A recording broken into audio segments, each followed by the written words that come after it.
Hi everyone, welcome to our channel. In remarks made by Douglas Macgregor, he highlighted the predominant concern among Americans centered on the southern border, contrasting it with potential lack of resonance in European circles. He pointed to the significant influx of approximately 10 million undocumented immigrants entering without proper scrutiny or security measures. Macgregor alleged a belief among many that these individuals are being strategically groomed as future voters for what he termed the Unit Party, in Washington suggesting a disconnect between this political conglomerate and the interests of the American populace. So one ponders how much longer this can persist. Much of that conjecture revolves around the economy. However, that's where the public's attention lies. That's the peril. There's scant vigilance regarding events in eastern Ukraine. It's not a priority. It never has been. The Middle East garners some attention, but as long as we maintain a non-interventionist stance, it's likely to remain peripheral. He asserts that the American government is detached from its citizens. The true wielders of power in Washington are not those who cast ballots in voting booths, a notion he views as somewhat farcical.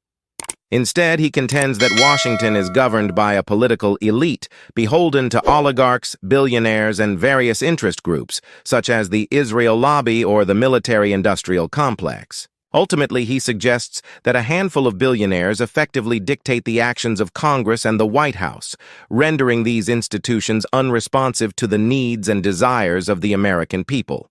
Well, there's a possibility of him assuming the presidency, but it hinges on the assumption of sufficient electoral integrity to guarantee his inauguration if he emerges victorious. However, that's debatable. Increasingly, evidence has surfaced in recent years regarding the 2020 election. So to be frank, the initial question is whether anyone can be elected amid such concerns over electoral integrity. It's not a straightforward matter. Secondly, presuming he does assume office, what implications does that hold for the broader government? Last time he was elected, every rally he attended, every address to the American people was met with fervent chants of "Build the Wall," signifying a call to secure the southern border. Yet upon election, his focus shifted to addressing issues in Obamacare and introducing new health care legislation. The border situation saw minimal progress. This highlights the dilemma. Given his circle of advisors, can we realistically expect a different outcome? I hope so, but I'm uncertain if the election will significantly alter the trajectory. The challenges we face have no easy solutions. None of the current candidates, with the potential exception of RFK Jr., have presented viable solutions. Donald Trump previously proposed conducting the largest deportation operation in history, a feat he deemed implausible. However, historical precedent demonstrates otherwise with substantial deportation, operations occurring under past administrations. The question remains, will he receive meaningful support from influential figures in Congress? It's worth noting that certain oligarchs who wield considerable influence in policy-making circles prioritize conflicts in the Middle East and eastern Ukraine over securing borders or the welfare of the American populace. Therefore, there's no straightforward resolution. Indeed, the judicial system in the United States comprises individuals appointed during various administrations. Since 1992, the majority of these appointments leaned towards the left of the political spectrum. While there were some moderately centrist appointments during Trump's tenure, the overall trend leans towards the left. However, this tendency may vary depending on geographic location. For instance, the prospect of facing trial in New York City or Washington, D.C. raises concerns, as there's a perception that one might be unjustly convicted regardless of guilt. This erosion of trust extends beyond the judicial system. Many long-standing American institutions now appear as mere facades lacking substantial integrity. Confidence in these institutions has plummeted to historic lows. Regarding the military, there's a perception that its upper echelons have become increasingly politicized over the years. This politicization traces back to at least the Vietnam War era. Prior to Kennedy's presidency, it was rare to see high-ranking military officials appearing publicly with civilian leaders, let alone in uniform. The expectation was to engage as American citizens rather than representatives of the military establishment. However, this tradition faded in the 1960s, with officers often appointed to high positions to bolster the political agendas of sitting administrations. The practice of using military figures as political props became commonplace, seen as a career-enhancing move. This trend continues with figures like Milley and his predecessors, who are perceived as politically accommodating to those in power. So that's a significant issue. When you ask how I, as a former professional soldier, feel about it, I see Tucker Carlson as a champion of free speech, a lone voice amidst the current media landscape in the United States and the wider Western world. However, it's disconcerting to witness some German reports portraying him as a Putin agent, failing to acknowledge the numerous individuals within their own governments who are influenced by figures like Soros, much like they accuse Tucker of being influenced by anyone with financial backing. I'm transparent about my income sources and would gladly compare them with those of retired generals, frequently featured in mainstream media, revealing the potential biases inherent in their messages. Therefore, I view Tucker's commentary as a commendable exercise in free speech.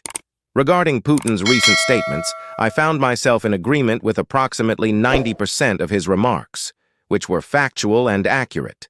However, his discussion of the outbreak of the Second World War was a regrettable misstep, tarnishing an otherwise commendable address. You're correct in your assessment. Putin's words were truthful. What's remarkable to me is his continued hope for a viable negotiating partner despite past disappointments, such as Boris Johnson's actions in 2022 that undermined previous agreements. It surprises me that Putin remains open to engaging with us in any capacity, given our history of repeatedly deceiving him and his predecessors. It's essential to recognize that Putin has long been viewed as relatively friendly toward the West, possessing a deeper understanding and appreciation of Western culture than many of his counterparts. However, the prospect of his eventual departure from power raises concerns, as some within his circle and others aspiring to his position harbor strong anti-Western sentiments, posing a significant threat. Ultimately, despite the substance of Putin's message, its impact is limited by the media's allegiance to his opponents and those who perpetuate policies detrimental to our interests, such as maintaining open borders and incentivizing mass migration. This situation is unsustainable and will likely culminate in a crisis. Problems, particularly when exacerbated by economic downturns which we're ill-prepared to handle. Well, as they say, even a broken clock is right twice a day, and even someone like Putin can occasionally speak the truth. I believe he's being genuine in his recent statements.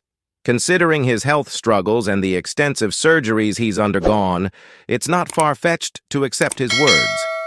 I'm aware that there were discussions about potential dealings with the West and the United States, so his claims aren't entirely surprising. It's apparent, especially with his wife's attendance at the Munich Security Conference, that Putin was perceived as a figure akin to Ukraine Zelensky, someone who might lead Russia towards closer ties with the West. While I can't confirm this from first-hand knowledge, reliable sources suggest that both MI6 and the CIA entertain such notions.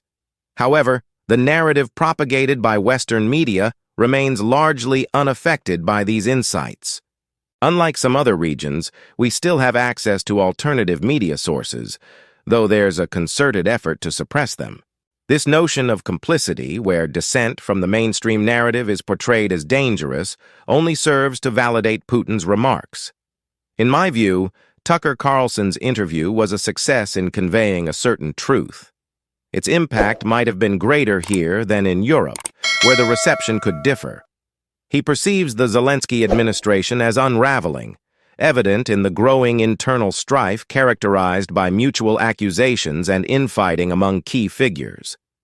The military forces, which have been gradually weakening for months, are now rapidly disintegrating. There's widespread reluctance within Ukraine to commit more troops to action, with significant resistance to further military engagements. While the secret police, the SBU, resorts to arrests and violence, it fails to quell the mounting unrest. Interestingly, recent accounts from Ukraine suggest that the population fears the Zelensky regime and the SBU more than they fear the Russians. Many are eager for an end to the turmoil, a sentiment rarely highlighted mainstream media narratives. Zelensky appears preoccupied with striking deals, including selling off parts of Ukraine to various corporate entities, such as agricultural conglomerates in Black Rock. He doubts the regime's sustainability, noting Russia's remarkable patience despite provocations. However, there's a belief that Putin may soon be compelled to act decisively.